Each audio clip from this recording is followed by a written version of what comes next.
குணம் நாடி குற்றமு நாடி அவற்றுள் மிகை நாடி மிக்க குழல்.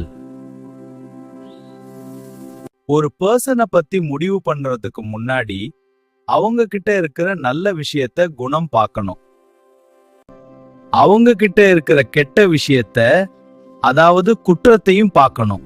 இந்த ரெண்டுல எது அதிகமா இருக்கோ அதை வச்சுதான் அவங்கள நல்லவரா இல்ல கெட்டவரான்னு முடிவு பண்ணணும். தினைத்துணை நன்றி செய்யினும் பனைத்துணையாக் கொள்வர் பயன் தெரிவார்.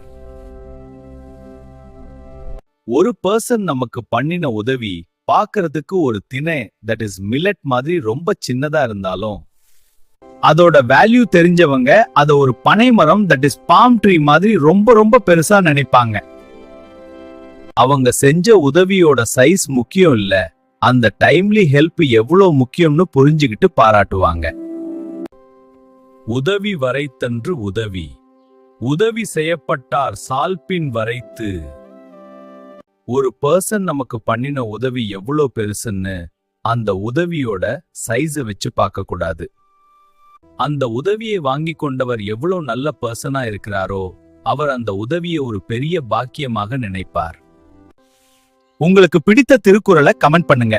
உங்கள் ஃப்ரெண்ட்ஸுக்கும் இந்த வீடியோவை ஷேர் பண்ணுங்க. எழுமை எழுபிறப்பும் உள்ளுவர் தங்கன் விழும துடைத்தவர் நட்பு.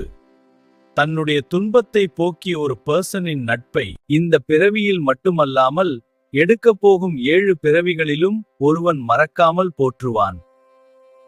கொன்றன்னா இன்னா செய்யணும் அவர் செய்த ஒன்று நன்று உள்ள கெடும். ஒரு பர்சன் நமக்கு கொலை செய்யற அளவுக்கு ஒரு பெரிய தீமை செஞ்சாலும் அவங்க முன்னாடி நமக்கு செஞ்ச ஒரே ஒரு நல்ல விஷயத்த மட்டும் நம்ம நினைச்சு பார்த்தா போதும், அவங்க செஞ்ச கெட்ட விஷயம் நம்ம மனசை விட்டு மறைஞ்சு போயிடும். என்னன்றி கொன்றார்க்கும் உய்வுண்டாம், உய்வில்லை செய்நன்றி கொன்ற மகர்க்கு. ஒரு பர்சன் எந்த விதமான பெரிய பாவத்தை செய்திருந்தாலும் அதிலிருந்து தப்பிக்க ஒரு வழி இருக்கும். ஆனா ஒருத்தர் செய்த உதவியை மறந்த ஒரு பர்சனுக்கு மட்டும் தப்பிக்கவே வழியே இல்லை. அடக்கம் அமரருள் உய்க்கும் அடங்காமை ஆறிருள் உய்த்து விடும். ஒரு பர்சன் தன்னுடைய பேச்சிலும் செயலிலும் அடக்கமாக இருந்தால் அது அவரை மிக உயர்ந்த நிலைக்கு கொண்டு சேர்க்கும்.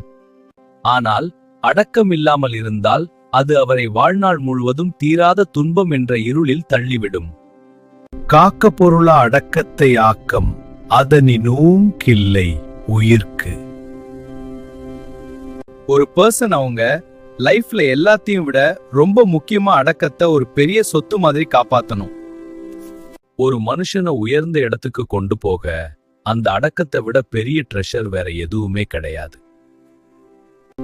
நிலையில் திரியாது அடங்கியான் தோற்றம் மலையினும் ஆன பெரிது. ஒரு பர்சன் ரொம்ப பெரிய பதவியில இருக்கலாம், அந்த பதவி வந்த உடனே தலைக்கணம் இல்லாம தன்னோட பழைய நல்ல குணத்திலிருந்து மாறாம இருந்தாருன்னா அந்த பண்பு ஒரு பெரிய மலையை விட பெருசா எல்லோராலும் மதிக்கப்படும். எல்லாருக்கும் நன்றாம் பணிதல் அவருள்ளும் செல்வர்க்கே செல்வன் தகைத்து. பணிவா இருப்பது எல்லாருக்கும் நல்லது, ஆனா ஒரு ரிச் பர்சன் அப்படி அடக்கமா இருந்தா அது அவருக்கு இன்னொரு பெரிய சொத்து கிடைத்த மாதிரி ஒரு கௌரவத்தை தரும். உங்களுக்கு பிடித்த திருக்குறளை கமெண்ட் பண்ணுங்க.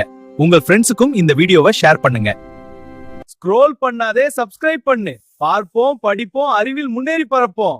லைக், ஷேர், சப்ஸ்கிரைப் பண்ண மறக்காதீங்க.